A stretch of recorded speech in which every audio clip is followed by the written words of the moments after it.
Hey, welcome, all my right thinkers. Thanks for tuning in to check out your boy, P Funk. Thinking right out here in my lab, in my teaching cap, and I'm in the book. I got some good lessons for you today. We're going to talk about this thing on our shoulders and how to weather the storm of an uncontrolled mind and how to handle those storms of the mind and how to deal with an unenlightened mind and an enlightened mind. Good lessons. Let's go. I'm ready to teach. Rightism, 25 rule live by. Storytelling, story with a message. There's a message in my stories for life. I give you life lessons. You tune in and receiving them. I appreciate you. We got a good thing going. Let's do what we do. Right thinking mission is to enlighten, inspire, educate, and motivate you, the individual, to a higher spiritual level of enlightenment. Right thinking where life through mental and spiritual discipline, practice daily, will help and guide you to obtain your goal of reaching spiritual enlightenment, aka know thyself. My mission that all right thinkers know thyself. If you're a right thinker, your goal is to know thyself. See where we're going with this? Let's get that together. So I asked the question, do you know you? You will when I'm through. That's what I do. It's rhetorical, but if you know how to answer for yourself, tune in. I got you. A person who knows not and knows not that they know not is foolish. Disregard them. A person who knows not and knows that they know not is simple, but you can teach them. That's why I do what I do for you. I appreciate you too. Stay tuned. I got more for you. A person who knows not and believe and think that they know is dangerous. Avoid them. I do. A person who knows and knows not that they know is spiritually asleep. I can awaken them. I'm your spiritual alarm clock here to wake you up with knowledge of self. That's what I do for you. A person who knows and knows that they know is wise. Follow them. All these persons reside in you. Right thinkers, know thyself, and to Maya be true. You see this diagram right here? I'm going to get to it in a minute. I like to start out with that. But when I had the blue screen, this is your mind. This is what we call an uncontrolled mind, okay? An unenlightened mind. We want to go from that busy mind to a clear mind, a right thinking mind. And this is another concept of the self mind. So we're going to break that down for you. I got a nice one. This is going to be fun. Hope you're ready. It's going to be a minute, so prepare yourself. Get comfortable. I like a yoga position. Right thinkers, let's talk about weathering the storm of uncontrolled thoughts and how to handle the restless mind, aka unenlightened. Okay? In the book of Coming Forth by Day, there's a specific reference made to storms. And this is especially the utterance of words of power, aka Heka, all right, which bear much importance. Why? In the controlling of one's mind. You have to be the one to control what's going on up there. As stated earlier, your mind is likened to the ocean. And when there is agitation in the ocean, and it's a constant agitation in the ocean, it's like an uncontrolled mind, a lot of stuff going on. And the waves can be seen, we see that, but the bottom cannot. I tell you, in a lake, a river, anything, in a bathwater, doesn't make a difference. If it's agitated, you can't see, but when it's settled, you can see right to the bottom. That's what they show here with the second diagram of the clear mind. So I'll get to that in a minute. All right. But likewise, when your mind is overpowered by what? Negative thoughts such as anger, hatred, greed, etc., now your transcendental truth cannot be seen through all this nonsense that's cluttering your mind. You see where we're going with this? Follow along. Come on. I got somewhere to go. I'm gonna get you there. Stay with me. Even when you have made your best effort to what? Control your negative psychological traits, bad habits.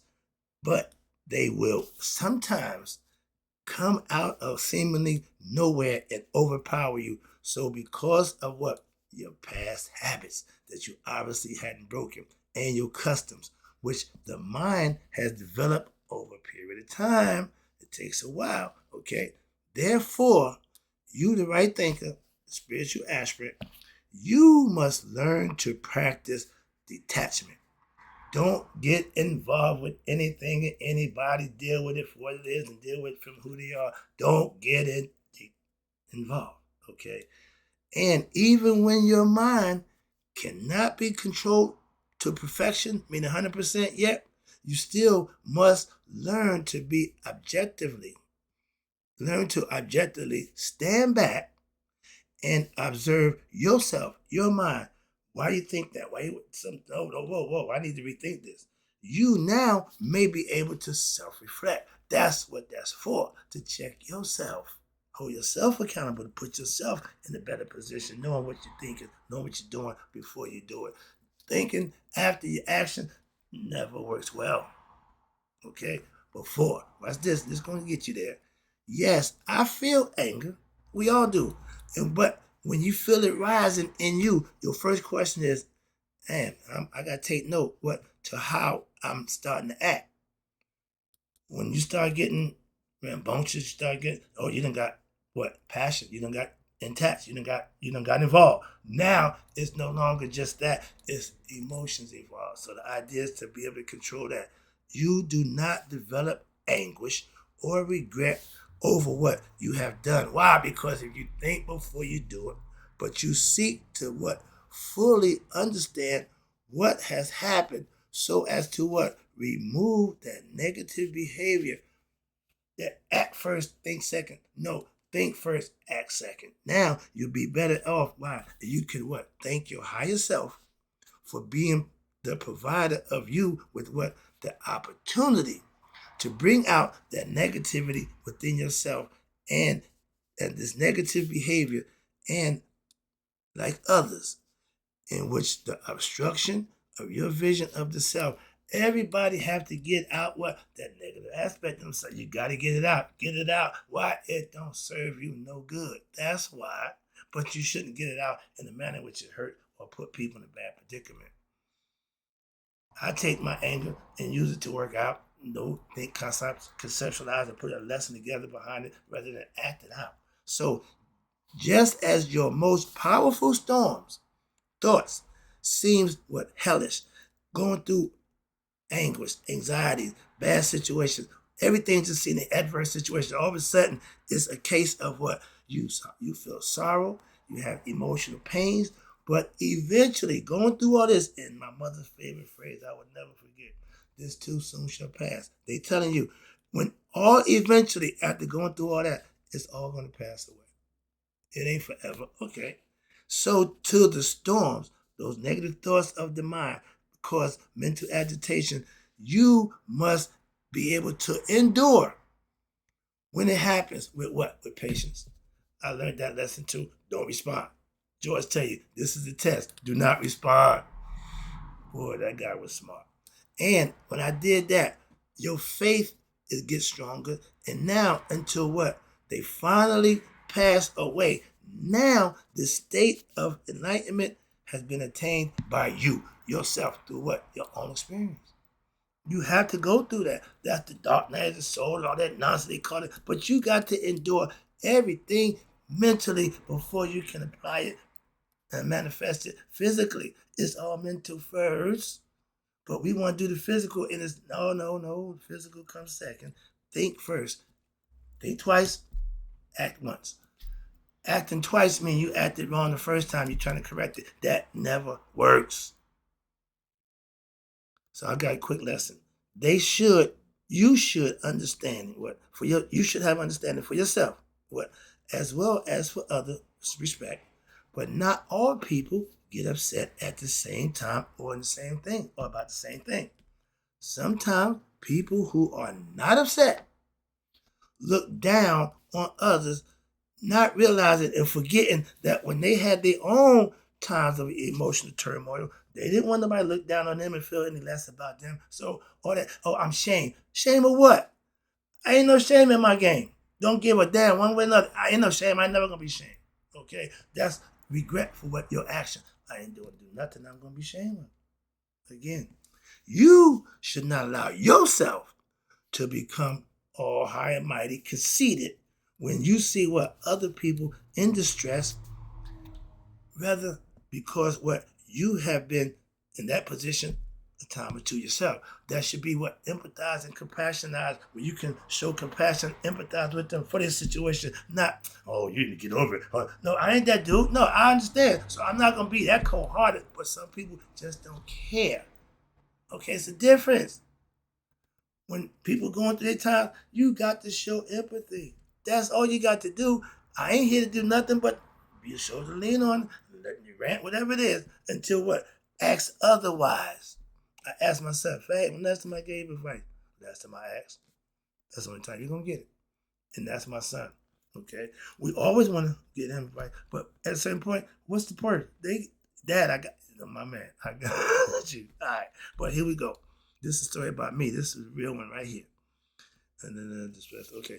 Many times, and this is human nature, in relationships, mental upset is accepted. Being mentally upset is accepted as normal behavior. Yeah, we all get mad. We all stress. Like, yeah. But as a parent, one thing I would never do, chastise or whip my child while I was mad. That's not fair. Okay, that I would never do that. Okay, if I'm mad, I got to calm down. Why? Before it's like punishment, I got to get myself together. I don't want it to come out like no. Did that one time. I never do that again. Okay, we talked about that. I said, my man, no, I ain't never gonna do that. We know that's how we not know. So understand that. And when you can deal with people when they're in that state, how many times have you yourself heard when I was a kid? Don't talk to him right now. When he pissed off, you just get out the way. Just get out the way. Trust me. Okay? And this is my perfect example. All right. Wait until what? He calms down. My mom, love her, God bless her. Wait until what? She comes to her senses. She will wild out, not wild out, but when she go, she gone. And you better leave. Both of them, they was in their own rights, had the same thing, that quality about them as a parent. And I watched them and said, well, I know, okay, get him feeling good, stroke his ego, yeah, you can get anything you want out of him.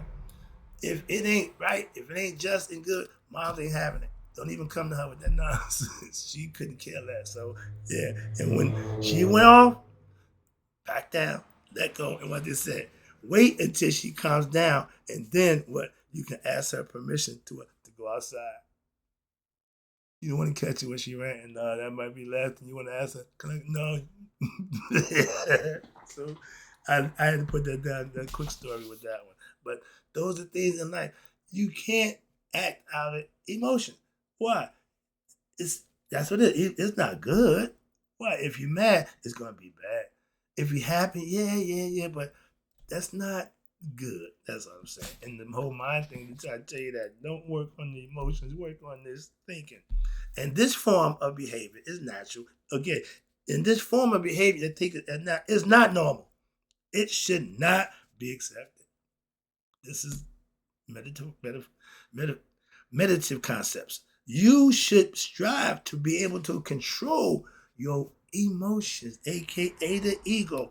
And eventually, that's the purpose of my philosophy, to teach you to do just that. Self-mastery is controlling one's emotions at every point, all the time. Okay? Becoming conscious of your actions, speaking my karu, doing the things that's right, and selfless acts to help others. That's it. And when you're able to do that, eventually you should be able to control yourself to any extent, to be able to not allow your emotions to dictate your actions. People swear I don't have no feelings because I don't let my emotions dictate my actions. I can feel for you. I can sympathize with you. I can be pissed off with you, but I'm not going to change who I am, my place in this position with peace within myself. I can go there and stop all the nonsense, all the noise, whatever it is. I can go there and I'm good within myself. That's self-mastery. Again, that's the time teacher. I got that ability. But when you distract you, of course, now you will lose even a moment of life due to what? Mental turbulence and disquietude, meaning wilding out. I got a pastor, my best friend, 50 years of friendship. I've yet to see him wild out, lose his cool. I got another buddy I grew up with, same way. Two different people, but they still do things pretty much the same way, conduct themselves in a manner in which you have to respect them for that. I want to be like that. Okay, so the following, I'm about to break the pictures down for you. Oh yeah, we good. And some diagrams is showing you the mental process of how it affects your conscious awareness, being able to think clear of your deeper spiritual being, and how that in turn affects your outlook on your life and your concept of what? Yourself, aka higher self. There you go, right here. That picture right there. That's what's controlled. That's what's called an uncontrolled, unenlightened mind. It's all over the place, ain't it? Okay. A bunch of stuff going on. You can't see the self. The self is there. You see it? It's there. But look at all that stuff that's clouding it around it. Get the concept? All right. Start the lesson. Get that out the way. I got some more for you. Let's go. Well, I had the blue screen. Ernie, where you at? Dang it. All right. I just showed you the thoughts of an unenlightened mind. An uncontrolled life, and concerned with what? The perceived realities which the person has learned and experienced. All you got is what? I just gave a lesson about imagination and memory. This is all memory, okay? From the ignorant mind, that's all it knows. It haven't used its imagination. It's going off all memory, aka ego, consciousness. And they are all centered around what? The individual ego. And its desires. All these is what? Desires or concepts. Money. I want. What's the worries about not having money? Okay.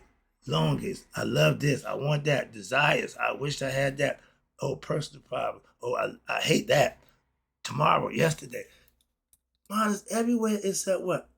Ain't no present in there, is it? Ain't nothing in there says present. The now. That's an uncontrolled, unenlightened mind. It's everywhere except in the now. That's when you get the concept. Now you with me? Let's go. Focus. These thoughts are like what they call clouds of the mind, which clutter your mind. Again, it shows you a perfect example. And it obstructs one's perception of the transcendental reality, the true self. You see, it's in there, but you can't see it. The mind is constantly agitated like the ocean, aka the mind, and this agitation makes your thoughts seem real because it's natural, okay? But they are like dust particles on a mirror, which will prevent a clear view of what? The reflection, the image that's being reflected. If the mirror is dirty, I just got my computer clean. I got a new computer. Man, this thing it was bad. I'm like, wow. So yeah, cleanliness is next to godliness. So thank you. Thoughts cloud one's mind from what? Discovering in this obstructions from discovering what? Your innermost reality, your true self, the self. Love it. An agitated mind causes what they say the normal, clear mental substance to take on what? Various shapes and sizes, but these shapes and sizes are called thoughts. Random pop-ups. Some people say, it just popped in my head. That's because your mind is not under control. By you, it's just on its own accord.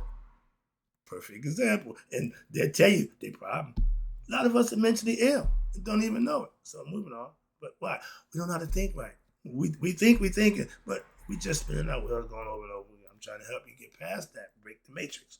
When your mind is in this state, it is referred to as being conditioned, aka uncontrolled. Why? Because consciousness has now assumed the form of opposites. Positive, negative. You're thinking in what? Duality. You're thinking right, wrong. You're thinking male, female. You're thinking light, dark.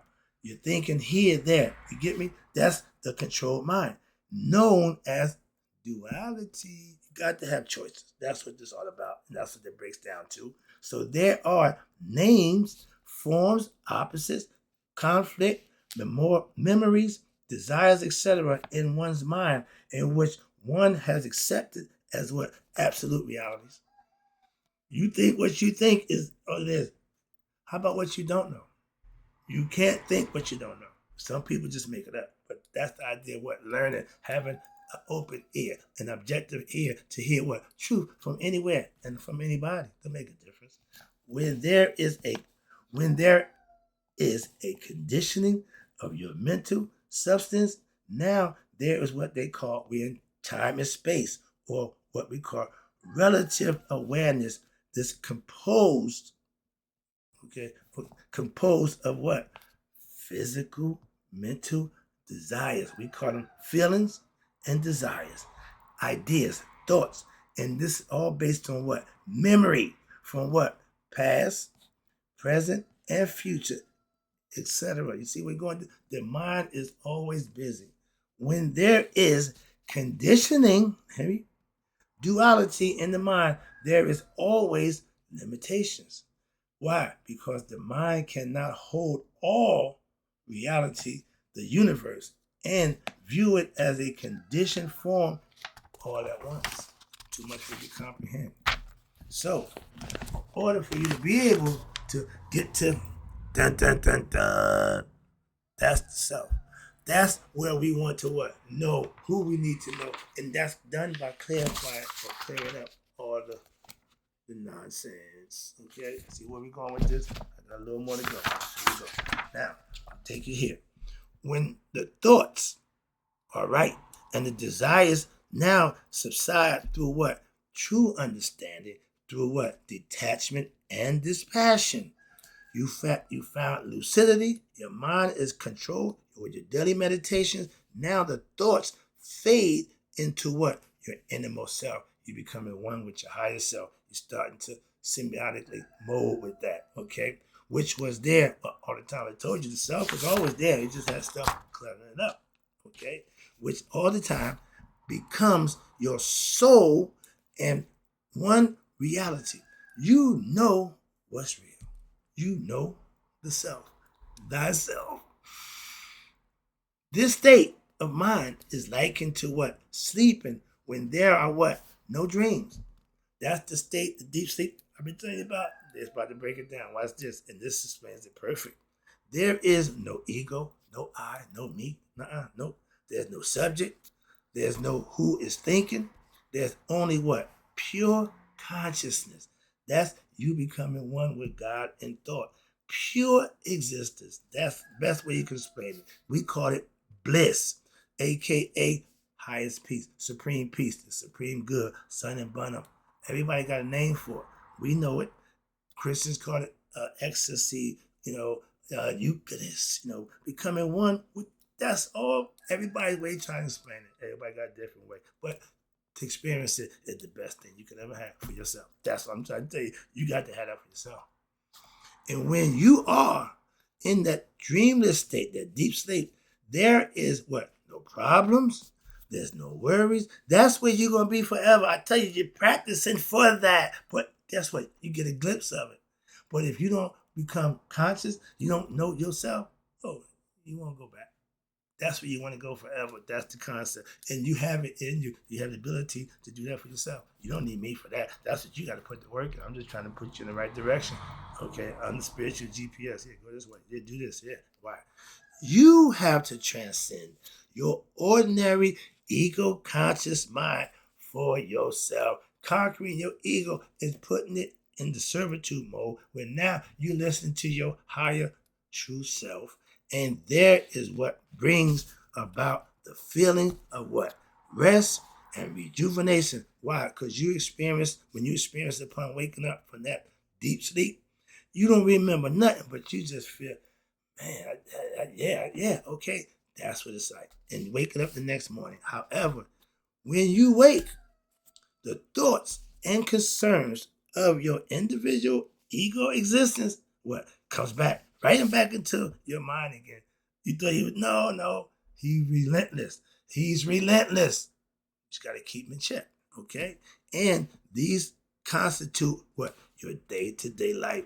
That's why you God conscious. Stay on your game. Stay prayed up.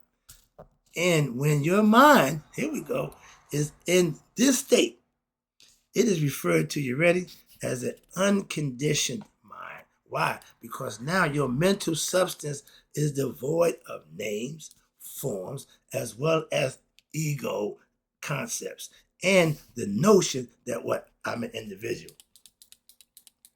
I am God. Instead, there is what? There is an awareness of what? Infinity, immortality, eternity, where you know when you time is up here, that's where you're going to join up with. And that's what we live here for. That's the whole purpose of us coming here, to have this experience. So now there is what? Your own personal awareness that what? I am the self. The self is me. We are one. That's what Christ tried to tell you. And who is the source of all? You are one with that. That should be an enlightened experience right there within itself. And there now, there's no awareness of what? Time or space, past, present, or future. There's only the eternal what? Present, the now. So duality has been transcended to all becoming one. We are one.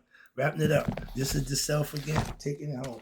I see the clock. I don't care. We're going to do this. I'm almost there. One more page. See that all that stuff? You see how it's around the self?